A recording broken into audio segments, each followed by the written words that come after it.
Hey, this is Matt once again. Welcome back to another video. This is the paid request from a good guy named Andrew. Thank you so much for that.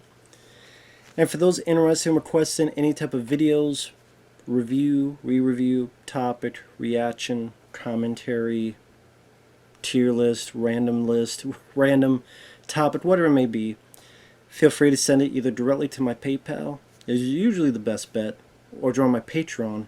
Both links are down below under most of these videos. And he actually wanted me to choose, but it for be why can I not talk? It for to be a Richard Pryor film. And he mentioned this movie, but he said it doesn't have to. But I figured why not? This was a gift as well. Critical Condition.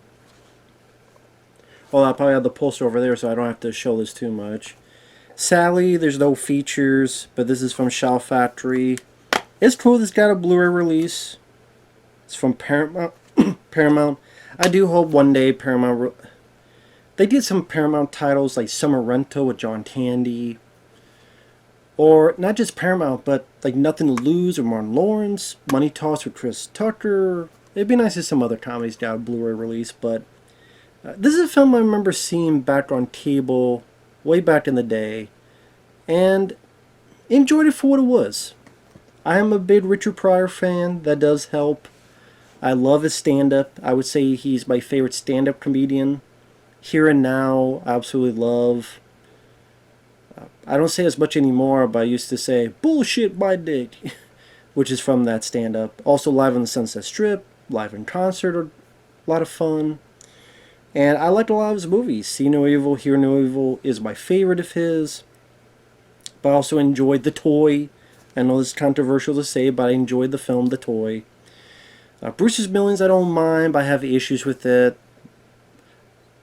For example, I wish him and John Candy had a lot more to do together.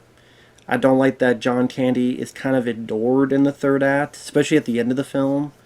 I figured that if they're such two buddies, he should be there in the finale, like at the very end. They stuff like that, and it's I could watch it. I'm entertained by it, but it's not a laugh riot. I do like him in Superman 3. I know a lot of people don't, but yeah, See No Evil, Hear No Evil is my favorite. I love the stuff he did with Gene Wilder, but that one's my favorite. Sadly, the worst one was also with Gene Wilder, and that was Another You. That was terrible. 'Tis a sad thing, this is 1987, and by this point he had the MS, multiple sclerosis, that affects your nervous system.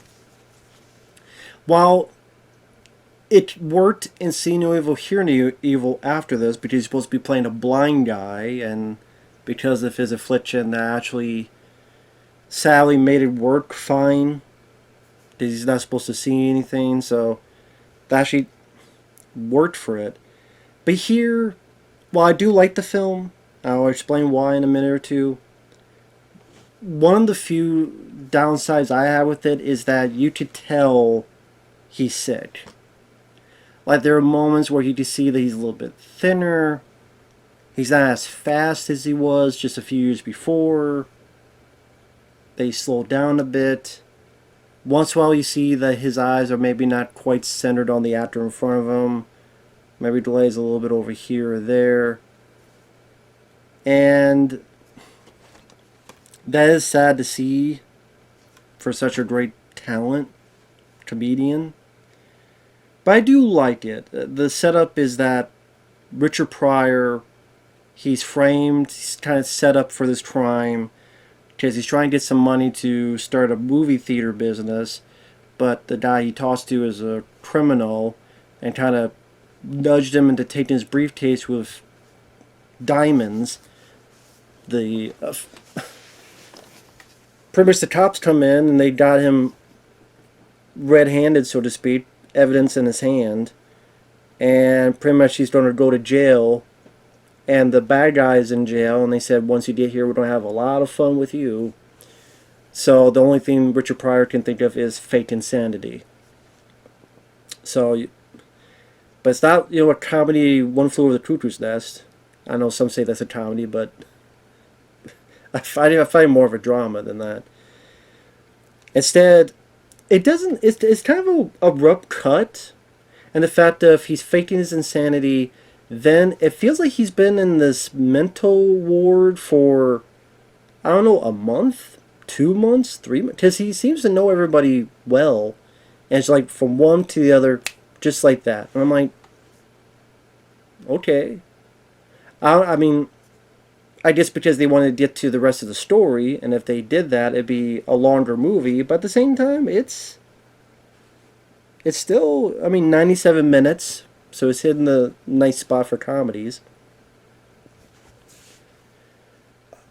But yeah, he knows the patient's there, and pretty much the guy running the hospital is realizing, hey, you're faking it. We're going to send you back to jail tomorrow. And a guy who has become his buddy, Randall Tets Cobb, who I love in Uncommon Valor, is like, you know what?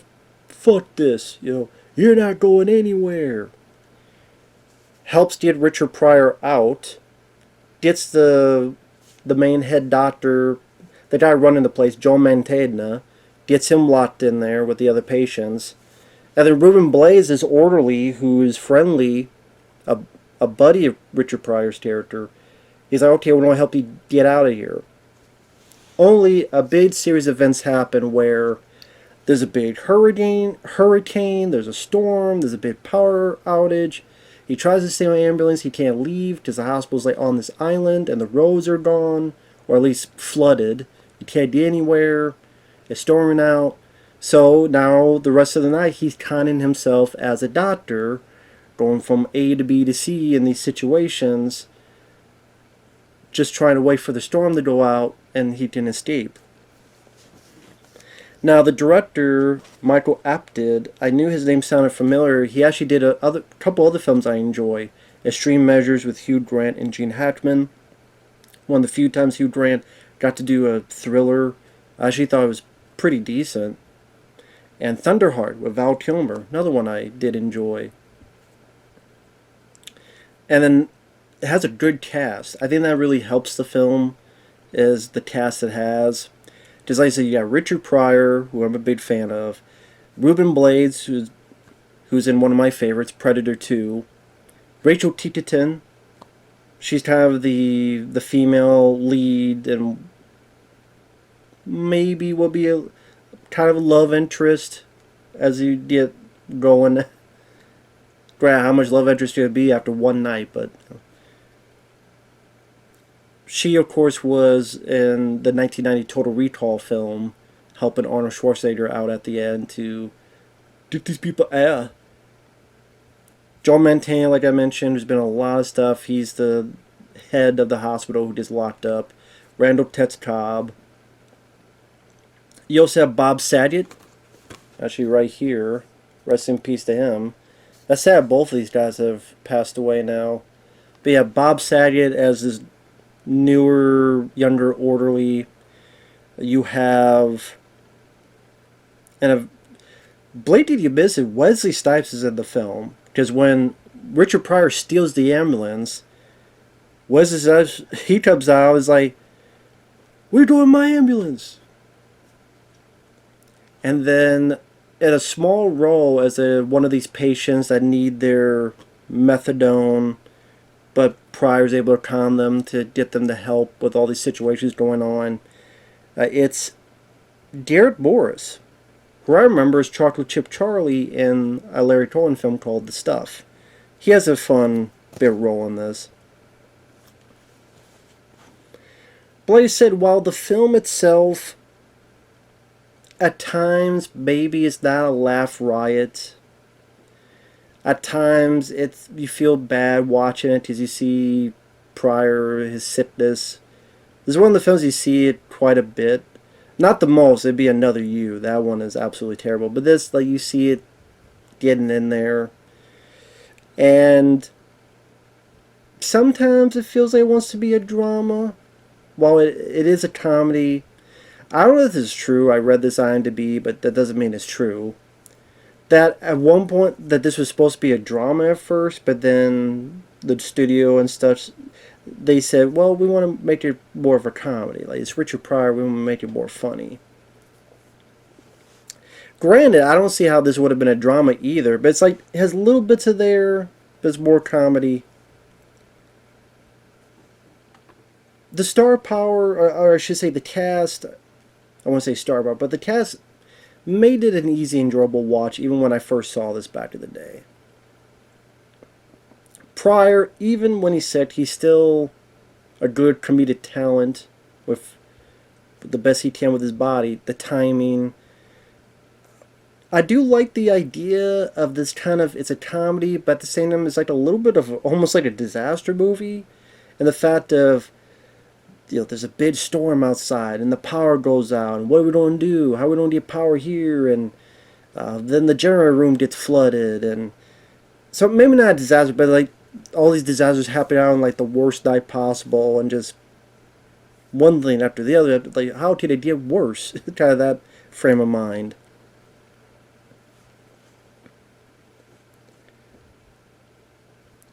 And there are some fun laughs to get out of this. Like Ruben Blades, Richard Pryor's like, I don't know how to con myself to be a doctor. I couldn't even fake myself being a crazy guy.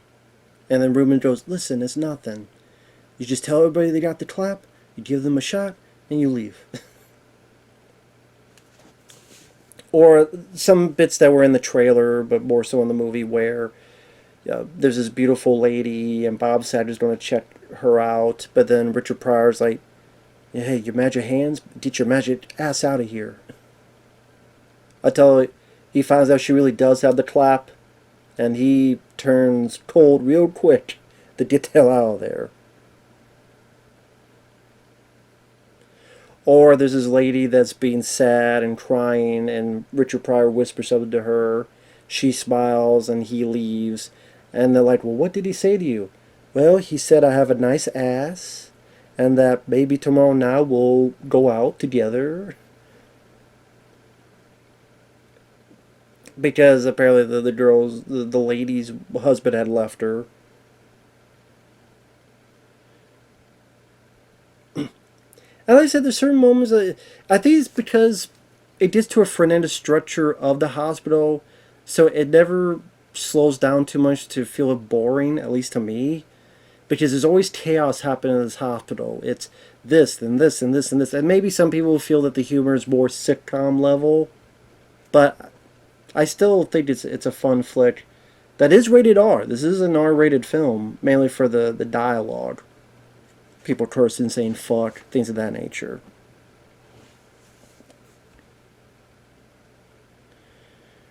And Pryor still has that comedic gift even when his body was failing him. Like there's a bit where he wants to go to the bathroom and people are stopping him. He's like, listen, I'm going to pee.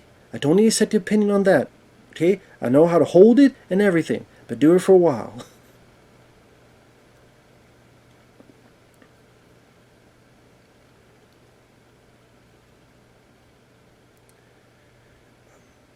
I do like the fact also like there's a bit where he's got to con these guys, these methadone people waiting for their medicine to get them to try to get this equipment to this area to get power to the hospital.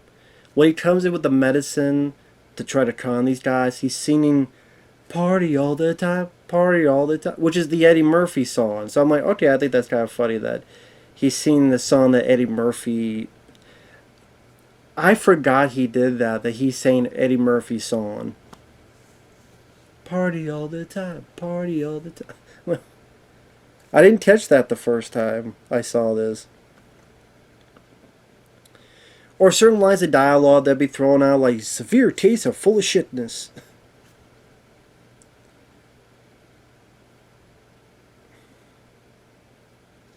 And he did work well with Darren Morris. I would say they definitely probably had the best chemistry together. Like the guys, like, and bitching and whining about doing this, and Pryor's trying to get him to do it. So it's like, okay, let me take your temperature, let me do this. Ow! What the hell are you doing? I bet that didn't hurt. Well, no, did that hurt? No, I just experienced a blowjob. What do you think? Of course it hurt. And then he calls Bob Saget. I think he needs to do. He needs to. He needs looked at while you cough. So he just Bob Saget. You get the idea of grabbing his nuts and get the guy to cough. And then Richard Pryor's like, no, You need to squeeze harder. See, you're not doing it hard enough. You need to squeeze harder. So Bob Saget does it because this guy who he thinks is superior is telling him to do it. And Darren's like, oh, no, I'm good, I'm good, I'm good. And there's a bit where there's a helicopter they're trying to get to near the lobby because the AC is broken and people are dying of heat. So Darren Morris is telling him, but then he experiences a Vietnam flashback. And he's like, yo, use your up and down stick. And Pryor's like, what are you talking about, my dick? What are you talking about? And then the more that he's getting his Vietnam flashback, Pryor's yelling at him like, you stone fuckhead! How do I land? I don't go out here, I'm gonna beat the shit out of you! So stuff like that did make it fun. And like I said, being a big Pryor fan, liking the hospital setting, because not every day you have a comedy. I mean, there were TV shows like Scrubs, but there's not a lot of movies that take place in a hospital. I mean, there's Patch Adams, and I actually like this more than Patch Adams, because I think this had a better consistent tone compared to Patch Adams. And even I said, like, this, the tone sometimes, but it's still more consistent than Patch Adams. But, like I said, there's not a whole lot of them.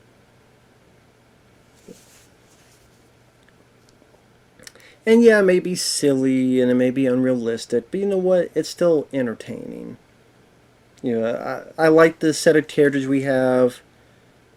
Bob Saget he's more of the trying to do the best that he can because he's new to the team. You have this guy here, I forget his name, but he's a guy always worried about getting sued. Until Richard Pryor's like, well, what made you become a doctor in the first place? You gotta start worried about that shit. Ruben Blades, I actually thought Ruben Blades is in it from time to time. I guess the way he was set up, it seemed like he would be in it much more.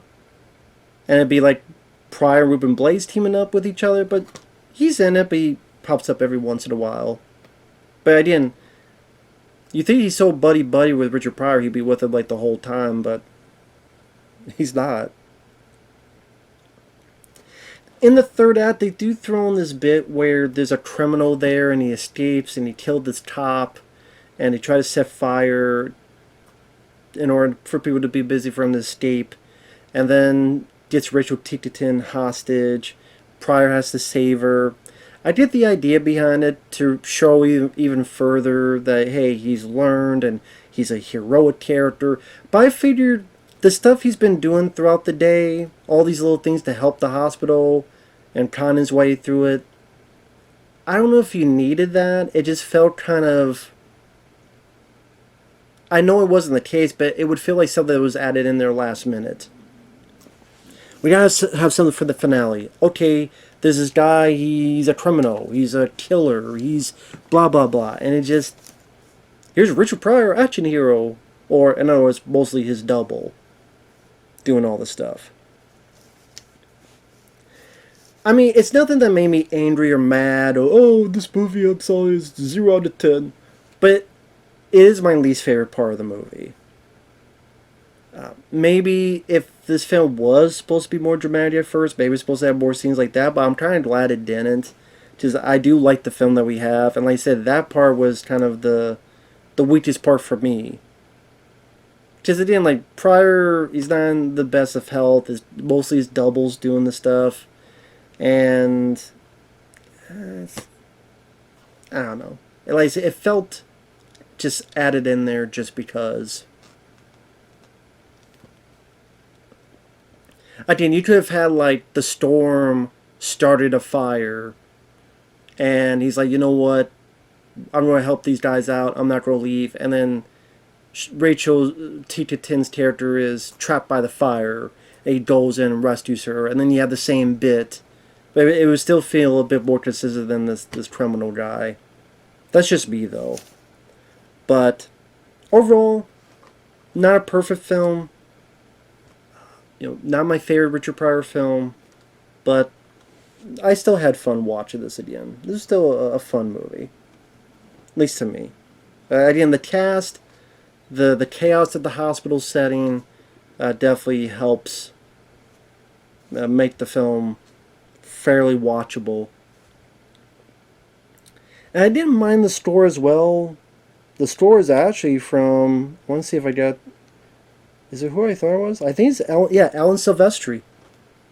The year after Predator. No, the same year as Predator, '87. He did the score for this. Now Predator is a much better score, but still interesting. Because Alan Silvestri is a talent. He did Back to the Future and Predator, Judgment Night, done a lot of other stuff. So it has a little bit of synth flavor to it, which wasn't too bad. Definitely gives that '80s feel. So yeah, Richard Pryor, Critical Condition, a comedy of epidemic proportions. I don't think the film did well when it didn't really do that well at the box office, and critics roasted it, but there's not a whole lot of Richard Pryor films that they really did like, except Baby Silver Streak and Stir Crazy. But after that, not too much. But again, I like Moving, and I like this one. See No Evil, Hear No Evil is my favorite. Thanks for watching. I still miss the guy. And still a big fan of Richard Pryor. Just miss the guy. I wish they would. I know they're concert films, but I wish they would put those on like a Blu-ray set, just to keep them. Because the DVDs. I don't know. Just be nice to keep them in circulation. I guess best way to put it. But enough going off tangents. Thanks for watching. We'll see you guys later. Bye bye.